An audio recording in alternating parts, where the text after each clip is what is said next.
but you don't know, and you're not going to know because you're now recuperating from what you just put yourself through, which was stress. If your trades are stressful, you're trading too big. Your risk is too much. The easiest solution to that, drop down in your leverage. I can get out there and I can find these five handle runs, 20 handle runs, 15 handle runs, 30 handle runs. And I'm holding on to 5 contracts, 10 contracts because Top Step says I can do 15. So I'm trying to push the envelope. I got things to do, ICT, but it's hard for me to hold a trade.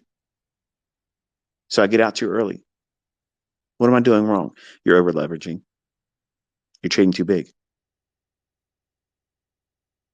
You haven't given yourself time to grow up into 5 contracts, 10 contracts, let alone 15, what guarantees you're going to blow your account.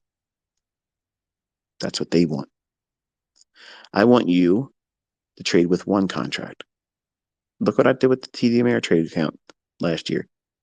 A double D account, trading 1 contract with lots of losing trades to showcase my students. I mocked up, drawdown, put myself in situations they asked me to do. This is what I do, and this is where I fall victim to it. How would I do that? I went in there and actually did it with real money. Took 25,000 to over 50,000, 5.5 weeks, 1 contract. Now, $25,000 a month. That's probably good for most of you, even if you are doing well. And if you could get just 1/4 of that consistently, that can change your entire life. Imagine if your mortgage was paid, half your mortgage was paid, half your mortgage and a car note and insurance. That's a blessing. But much like trying to make those ends meet, some of you want to just be able to quit your job right now and get away from Carl and Bruce. And you're rushing it. And you're thinking that as long as I'm right, as long as I'm right, I'll get there quicker. And quicker is not the right thing. You got to be on time. It's the same goal you have when you go to work. You want to arrive on time, in one piece, prepared to do your job. You can't rush success. You can't. It doesn't work that way. And placing so much emphasis on arriving sooner than what's realistic. Think about it. When I used to have to go to work in the morning time, I had pretty much a straight shot because I'd get up really, really early. Drive a 45-minute drive, 40-minute drive in 20 minutes, speeding, admittedly. But I hated going home because I would be in rush hour traffic. Think about what you do to yourself sitting in traffic. You know damn well there's 150 friggin' cars in front of the one in front of you. You know that. But your limited myopic perspective is this asshole's holding you up. So what are you doing? You're riding on his bumper or her bumper, looking in the rear mirror. Yeah, look at me, bitch. Look at me so I can tell you you're so-and-so. What did you do? You lost the plot. You got emotional. You're demanding something. You can't move that wall of cars. And being angry about it doesn't move them faster for you. But yet here you are in your car, pissed off, cussing at everybody, ready to get out, swing your tire iron, and break somebody's windshield because it's holding you up. You're trying to get somewhere. And these people are doing this intentionally. They're holding you up, and they're thinking about the same thing to the person in front of them. And that's what traders are doing when they get in the marketplace. They want to get somewhere too quick in impossible conditions. You lose sight of what you're doing. You get out there trying to prove to the world that you're better than somebody else, and you wreck your ass. Turn your live streams off before they really end and go into a losing trade. You know it's all about. You know the score. They all have these problems. They're wrestling with it. You're wrestling with it. because you're trying to do more than what's required. Follow the model, follow the rules, listen to the analyst in you. When it tells you you're in troubled waters, you do not flake out like you're in rush hour traffic, thinking that you're going to be able to bully everyone out of your way.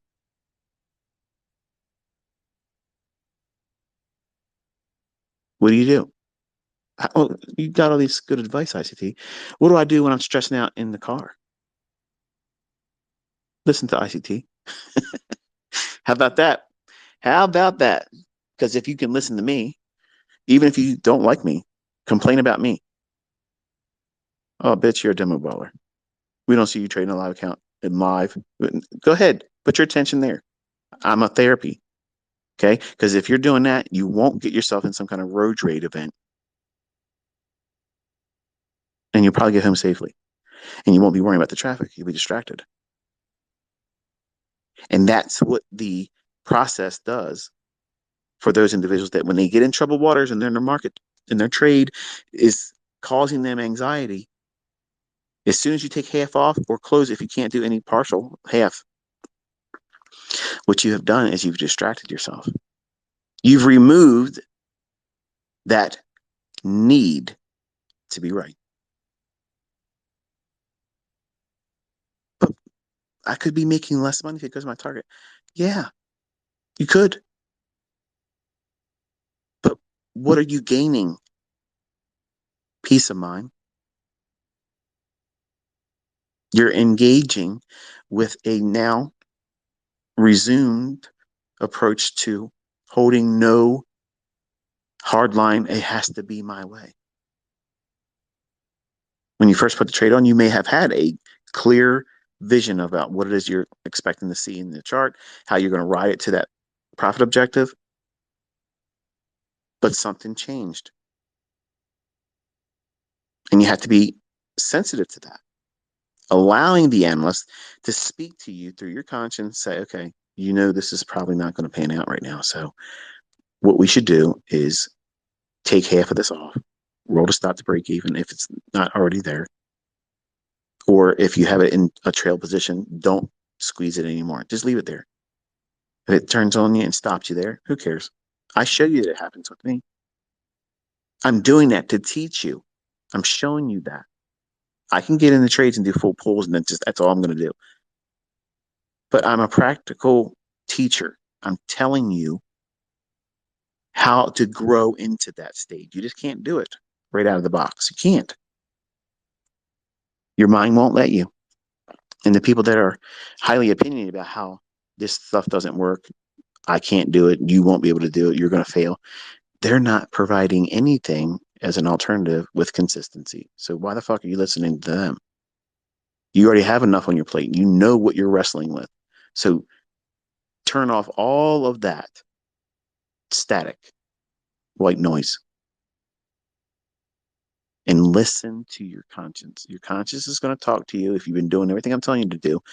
It will guide you because of the experience you've placed in its hands. That analyst is going to guide you when it's troubled waters. But you have to let the analyst communicate to the trader in you, the one that's going to make the sound executions on the sound logic that comes from the analyst. The person that you're training with the back testing, the person you're training to observe the opportunities in reading old data and watching real-time price action and tape reading, and in the walk forwards, and then finally doing a demo. Demo, that's when the trader arrives. He or she has no function in any of this until you get to demo. So the trader in you should not be talking about, I want to buy here, I want to sell here, I would do that, because that's not the trader talking. That's retail Rick. That's the gambler in you. So you've got three people inside of you right now that's going to be wrestling to be in the driver's seat. The analyst needs to be shotgun all the time. The analyst is right next to you all the time, and you're wanting to hear the logic that part of you When it's time for your conscience to say, okay, you're in a position that's probably not as good as we thought it was. Do not listen to jokers and clowns out there looking for clout that tell you just got to have conviction for your trade. If you know that you're absolutely 100% uncomfortable and you are not able to focus on the trade, you are absolutely doing things backwards. And these same people, you never see them execute anything, not even recorded. They don't prove anything. They prove they have an opinion that nobody should listen to.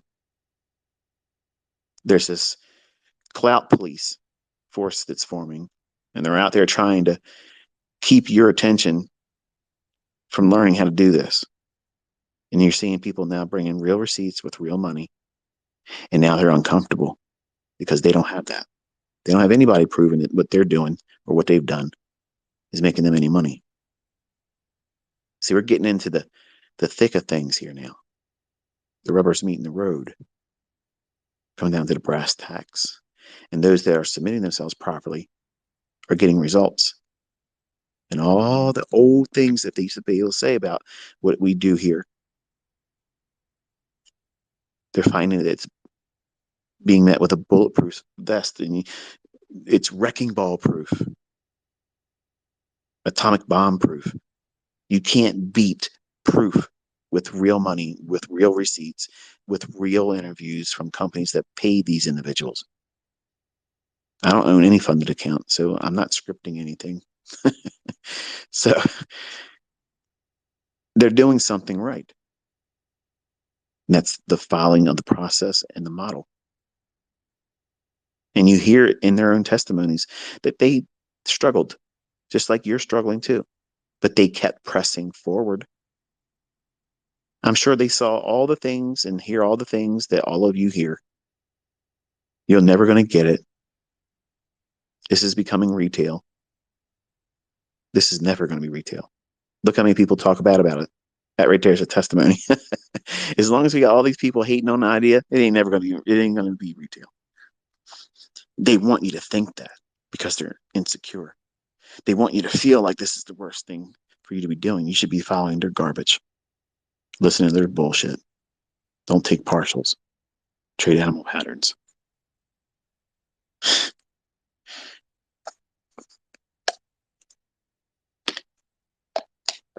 Gonna wet my whistle here. You're probably wondering why I'm so low key tonight. Usually I go off the rails a little bit faster. I'm actually under some Benadryl. I had to take Benadryl. I had a little bit of a reaction. My wife made some kind of chicken shit. She was mixing kinds of stuff. She got that fucking TikTok. I'm telling you, I've wasted so much money at the grocery store because of TikTok. This woman watches TikTok, and every recipe that comes out, my house has got to make it. And she's got to ask me all the time, taste this, taste this. If she puts something in there tonight, it caused me almost to not be able to do this. Kept coughing and coughing and coughing. So I had to take Benadryl. And I'm a little relaxed, almost to the point where I want to take a nap again. But I already took my 2 naps today. So that's our rabbit trail for this one. But you don't want to go into your trading constantly pursuing right. And you know already, most of you, doing that isn't getting you where you want to be. But you're arm wrestling with the results of you trying to do that. You think, well, if I just do a little bit harder, I'll get through that because this is how trading is. No, that's how gambling is. Look at the people. If you had the opportunity to go to a casino, when I had my first year anniversary, we went to Atlantic City and we stayed at the Taj Mahal. And I literally only took $100 down to the casino. That's it. Because number one, it was my first time at the casino. I've never gambled like that. And I said, in the event that I would take more money than I should, and if I win, I'm afraid that I'm going to get compulsive about that and say, I'm going to try to do it again and do it with more and more and more. So I purposely left all credit card, all debit card. I don't even use a debit card, but I'm just telling you, there was no means for me to take any money out of my bank accounts. It's just, this is what I brought, and other cash was for, eating and whatever. And I sat at that one armed bandit, the slot machine, and every time I would get down to the last $10, I just want to lose it because I don't want to have to do this anymore. And I didn't want to do what? Get up and walk away. The analyst in me was saying, this is a waste of time. You're not going to make any money. And you're already just wanting to leave, but you're not wanting to get up because retail Rick is pulling the slot machine. But what happens if I get a jackpot? What happens if I win $2,000? The maximum thing I could have won on this was $2,000. And I would make it a little bit up to 75, 65, just under $80, getting back to the $100 that I put in the machine. And then all of a sudden, it would be spent down to the last $10, $12. And I'm like, okay, it won't be much longer now. And then I won't have it. I ain't got to worry about doing this. I can go watch the shows with my wife or whatever. And I'd win a little bit more, but it would be like to be $50 or $40. And then the gambler in me said, oh, I'm probably real close to one of those big wins. Let me just keep playing. And I sat down there for almost 7 fucking hours with the same $100. Couldn't make it go away, and I couldn't freaking make any money above $100.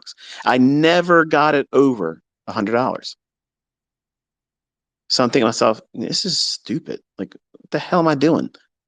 So finally, I just did the maximum bets that it would allow me to do, and then boom, it's gone. And I was relieved that $100 was spent like that because I was like, okay, now I don't have it. I won't be enticed to do what? Do another run of that and get caught up in that whole pursuit of being right.